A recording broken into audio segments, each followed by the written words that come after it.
फैल इन पूरा और एक साथ बोले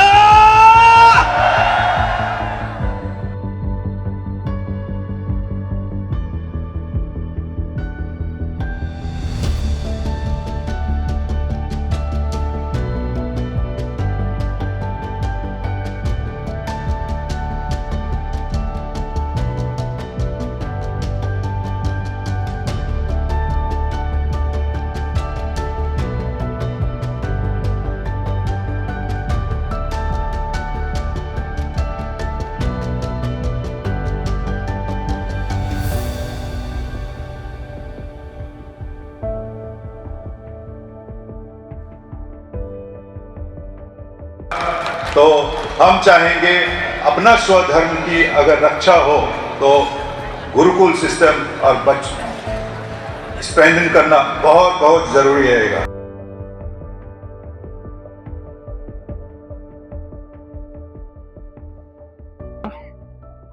आज का स्वधर्म सम्मेलन एक्चुअली राष्ट्रीय स्वयंसेवक संघ के 100 वर्ष पूरे होने पर एक कार्यक्रम है।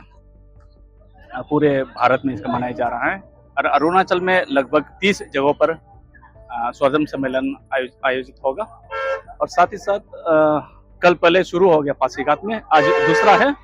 आज के बाद लगातार यह स्वधर्म सम्मेलन होगा। स्वधर्म मानते हैं, जो इंडिजिनस फेथ को बिलीव करते हैं, उन लोगों का सम्मेलन है।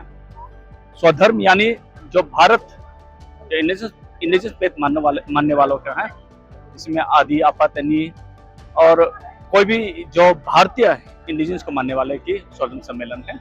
हमें यहाँ एक दूसरे को जोड़कर अपने आस्था को कैसा और आगे बढ़ाना है, इस नाते इसका आयोजन करते हैं।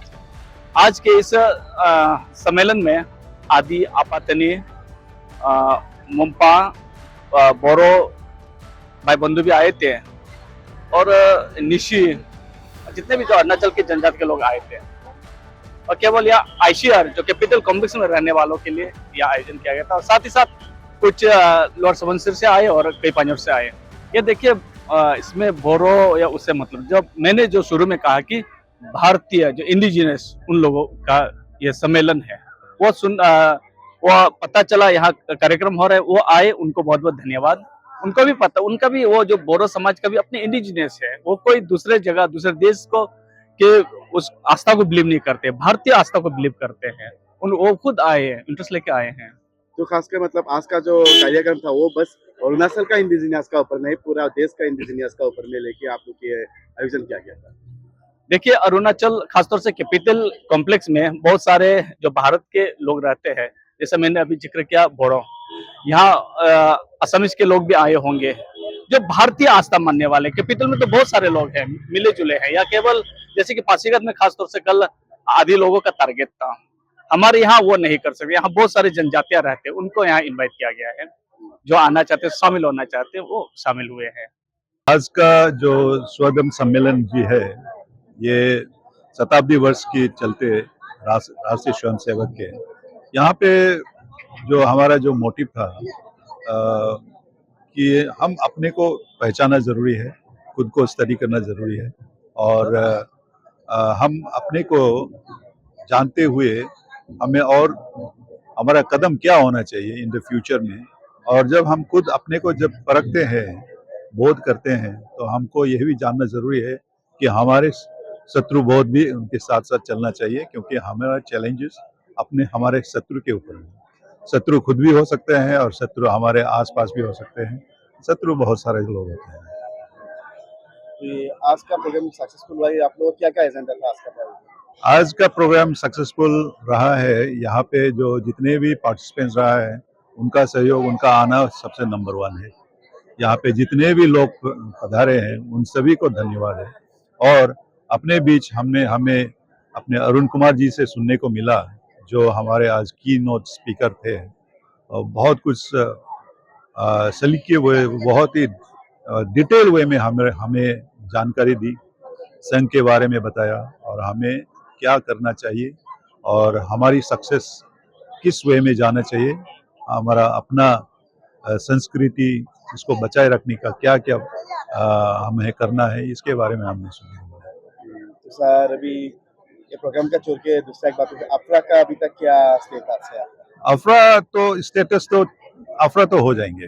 अफरा एक कमेटी में गवर्नमेंट ने दिया है, कमेटी स्टडी भी कर रहे हैं और वो भी कमेटी का चेयरमैन ऑनरेबल रिटायर्ड जज, ऑनरेबल हाई कोर्ट के रिटायर्ड जज को दिए हैं और वो जल्दी ही लागू हो जाएंगे। और अपने गवर्नमेंट से भी यही रिक्वेस्ट रहेगा कि इसको एज अर्ली एज पॉसिबल इसको नोटिफिकेशन दिया जाए। कि अभी हाल ही कल परसों से असेंबली सेशन फिर से स्टार्ट होने वाला है, क्या कुछ आप लोगों को खबर है क्या ये असेंबली सेशन में अफरा का ऊपर कुछ आएगा? नहीं, अफरा तो असेंबली में तो डिस्कशन नहीं हुआ। अफरा तो ऑलरेडी पहले असेंबली में डिस्कशन हो चुका है और इसको अभी रूल्स फ्रेम करना है। रूल फ्रेम करने के लिए अपने माननीय जो हाई कोर्ट जज है, रिटायर्ड जज है, उनके चेयरमैनशिप में इसको बनाया जा रहा है और मैं समझता हूँ कि इसको सभी मानेंगे। और अफरा एक रिलीजन के लिए सिर्फ नहीं है, अफरा सभी रिलीजन के प्रोटेक्शन के लिए है, क्योंकि अगर कोई फोर्सिबली किसी को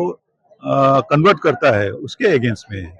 ये समझना जरूरी है कि एक इस्लाम वाले को हम क्रिश्चियन में भी कन्वर्ट कर सकते हैं, जिस तरह इंडोनेशिया का आज जिक्र हुआ था, ये इस टाइम तिमूर का, तो वहाँ पे मेजॉरिटी मुस्लिम थे, लेकिन इस तिमूर में छोटा सा एक जगह है, उस वहाँ पे क्रिश्चियन पॉपुलेशन को इतना बढ़ाया गया कि उसको इस तिमूर में एक कंट्री के तौर पर डेवलप किया जाए।